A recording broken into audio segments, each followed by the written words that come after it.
네, 김경준의 황금 비율. 지금 이 시점에 과연 포트 비율을 어떻게 구성하는 게 맞을 것인가? 그동안 시장 흐름에 좀 명확하게 따라갈 수 있는 비율을 제시해 주셨기 때문에 오늘 또 어떤 비율이 나올지 궁금합니다. 메리츠증권 도곡지점에 김경준 부장 오셨습니다. 어서 오세요. 네, 안녕하세요. 안녕하십니까. 지금 시장이 지난주 좀 가열찬 조정이 있기는 했습니다. 그런데 아직 아무도 추세가 깨졌다라고는 생각하지 않아요. 그러면 강한 시장 흐름 속에서 당연히 나와야 될 조정이 좀 단기적으로 세게 나왔다 정도일 텐데 이걸 감안했을 때 포트 비율 어떻게 짜십니까?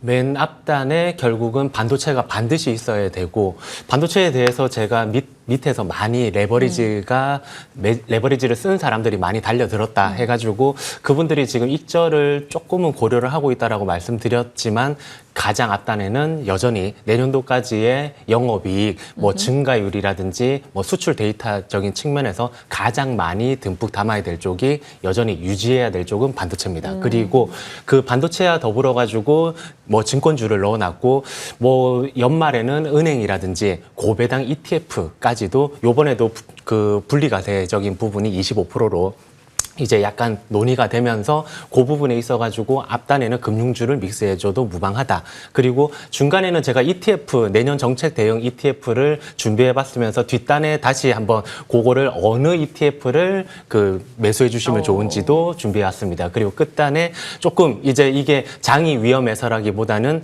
먹은 거는 지속적으로 익절을 해주자라는 측면이고 강세장이기 때문에 많은 분들이 이렇게 생각을 하세요. 강세장은 조정이 안 오는 게 아니냐 또는 강세장에서는 조정이 약하진 않을까라고 말씀을 하시긴 하시는데 되레 강세장에서 그 강한 이제 하락이라든지 왜냐하면 너무 많이 올랐으니까 강한 하락이라든지 아니면 하락의 빈도도 제법 빈번했었거든요. 그게 이제 지금 테크가 미국 쪽에서 한 6% 정도 마이너스가 나왔고 우리나라에서도 증시가 이제 6% 정도 그 단기적으로 급락이 나왔었는데 요런 관점이 테크 주도해가지고 올라갔던 90년도 중후반 미국 장을 보더라도 한 10에서 20% 조정이 굉장히 빈번하게 나타났습니다. 그리고 그 당시 우리나라 증시에서도 98년도 기준으로 이제 지난주 6% 정도 하락을 맞이한 그 6% 정도 하락이 나온 게 98년도에 5번이나 있었고요.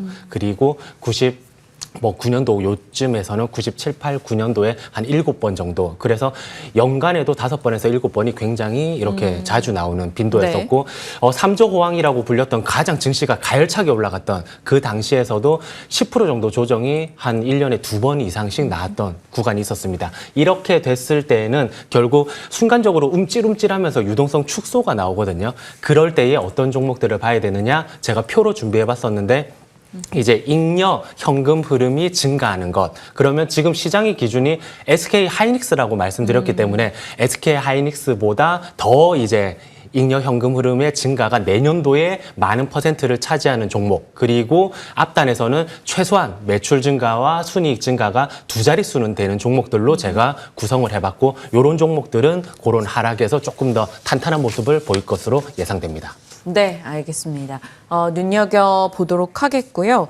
사실 짧게만 좀 듣고 싶은데 반도체요. SK 하이닉스 중심으로 대응을 할 수 있는 전략을 쭉 주셨다가 약간 이제 지난 시간에는 그에 대해서 조금 톤 다운된 의견을 주셨던 걸로 기억한단 말이죠. 그런데 이번 주는 또 의견이 바뀌셨는지 어쩐지 궁금합니다. 지금 지속적으로 아주 소폭의 익절인 이유가 그 운용사들이 밑에서부터 한 30% 정도 만약에 채워왔어요. 그런 비중이 한 37, 8% 정도까지 주가가 올라가면서 자연스럽게 증가된 부분이 있는데 그 부분이 이제 소폭 익절로 나타난 거지 이게 전체 뭐 포트폴리오에서 운용사 기준 한 30에서 35% 정도 있는 게 갑자기 어디론가 화장품, 백화점, 소매유통 뭐 이런 것들이 오른다고 해서 그쪽으로 확 움직임이 나오진 않거든요.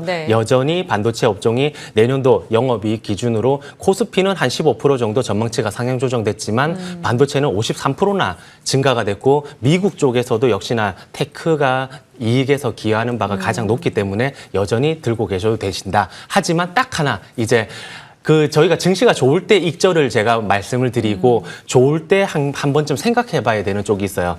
그 IT 버블일 때 삼성전자가 PBR 기준으로 4.1배가 고점을 치고 거의 뭐 우장창 무너졌었거든요. 네. 그런 부분에 있어가지고 지금 25년 기준으로 SK하이닉스 PBR도 4배가 이제 좀 넘어갔었다라는 부분하고 끝으로 이제 미국 쪽에서 가계 자산 중에서 금융자산 중에서도 주식 쪽이 차지하고 있는 쪽이 지금 벌써 54%로 역대 최고거든요. 그러면 이 부분이 지금 고용이라든지 아니면 소비 쪽에 기스가 나버려가지고 조금 빠지는 위험이 있다라고 하면 이쪽이 줄 때 조금은 익절을 해 나가야 됨이 저도 의견을 드리는 바입니다. 알겠습니다. 참고하겠습니다.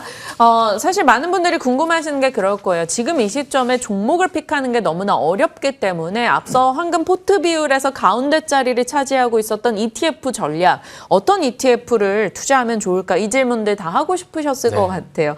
ETF 좀 어떤 게 유망할까요? 네, 제가 그 표로 이제 기존의 강자와 이제 신규 내년 정책이라든지 이런 부분에 있어가지고 신규 이제 ETF를 뽑아왔는데 기존 강자는 역시나 조방원 그다음에 AI 전력 핵심 반도체 요거는 사진으로 찍어 두셔가지고 그대로 이제 캡처를 뜨시거나 해서 활용을 해보시면 좋으실 것 같고 네. 그리고 올라간 쪽도 있지만 이제 새롭게 지금 할 만한 게 중요하겠죠. 여기에 있어가지고 이제 나중에 반도체 쪽이 됐든 반도체 쪽도 소부장으로 확산이 되든 아니면 바이오가 요즘에 좋은데 특히나 타임폴리오 요쪽이 굉장히 좋아요. 네. 이쪽이 수익률이 압도적이고 요게 알테오젠, ABL, D&D, 파마텍, 올릭스까지 다 들어가 있네요. 그렇죠. 요 부분이 있으면서 이게 그 AI 소프트웨어 쪽을 보시면 네이버, 카카오 요런 게 그대로 들어가 있잖아요, 이게. 그런데 지금 많은 분들이 네이버 사야 되나 카카오 사야 되나 둘 중에 뭘 사야 되나 고민하시기도 하시는데 절대 빠를 필요가 없어요. 처음에는 ETF로 딱 나중에 정책의 방향에 맞춰가지고 ETF를 중심에 놓은 다음에 나중에 둘 중에 더 센 거를 탑픽으로다가 한 종목을 끌고 가면 되거든요. 붙여줘가지고. 예전에 조선도 솔조선을 딱 해놓고 나머지 삼성중공업이라든지 뭘 하나를 넣어가라라고 말씀드렸듯이 이 부분을 제가 주말에 준비를 해봤는데 딱 챙기셔가지고 해나가시면 좋을 것 같습니다. 네. 지금 많은 분들이 캡처하셨을 것 같은데요. 관련해서 바이오나 소프트웨어 혹은 반도체 소부장 관련한 ETF 살펴볼 수 있는 내용 전달 주셨으니까요. 참고해 주시길 바랍니다. AS 하나만 갈게요. UTI 10월 13일 유망주입니다. 전략 주시면요. 네, 그 23,600원부터 26,000원에 이제 담으셔가지고 단기적으로 연말 연초에 지수가 쉬어갈 때 특히나 SK하이닉스가 쉬어갈 때 요럴 때에 한번 코스닥 중심에서 올라갈 수 있는 종목 그리고 공시를 바탕으로 투자 아이디어를 제시했었죠. 이게 520억의 신규 자금이 들어왔는데 그 부분이 결국은 유리기판이라든지 아니면 폴더블 글래스 쪽으로다가 들어간다. 그 가장 많이 돈을 태운 쪽이 한국자산관리공사였다라는 점을 들면서 여기서 추가 한 가지가 더 있습니다. 요게 청약 납입일이 520억 자금이 11월 27일 날 결국은 다 그 완료가 되는데 그렇게 됐을 때 이 지금은 블라인드로 쌓여 있는 나머지 쪽이 열리거든요. 그 열렸을 때에 혹시 LG 쪽이라든지 아니면 어쨌든 LG 이노텍이나 LG LS 이런 쪽으로 굉장히 대기업이 이 청약에 참여했다라는 게 11월 27일 이후 딱 밝혀지면 이 종목은 또다시 치고 올라가게 될 것이 분명하기 때문에 지금 구간에서 차트도 제가 준비해봤는데 그 외국인 주도하에 일단은 상승 매직 거래량이 탕탕 터졌거든요. 네. 그러면서 거래 없는 하락 조정이 지수의 하락에 따라가지고 있었고 요 종목이 이제 그 일주일 셧다운이 이제 추수감사절 이전에 좀 합의를 하자라는 분위기에서 일주일 보내고 그 다음 주쯤에 이제 청약일 요런 게 밝혀진다라고 하면 추가 상승이 돋보일 수 있는 종목이라서 여전히 매수 가능해 목표 주가 38,000원까지 끌고 가보시길 권해드립니다. 네, 참고하겠습니다. 일단은 셧다운 종료 임박 뉴스로 미선물이 상승하며 국내장 출발, 프리마켓에서는 분위기가 나쁘지 않은 가운데 전체적으로 시장의 분위기가 개선되고 있습니다. 말씀 주신 내용들 참고해서 전략 챙겨보도록 할게요. 메리츠증권 도곡지점의 김경준 부장과 함께했습니다. 고맙습니다. 네, 감사합니다.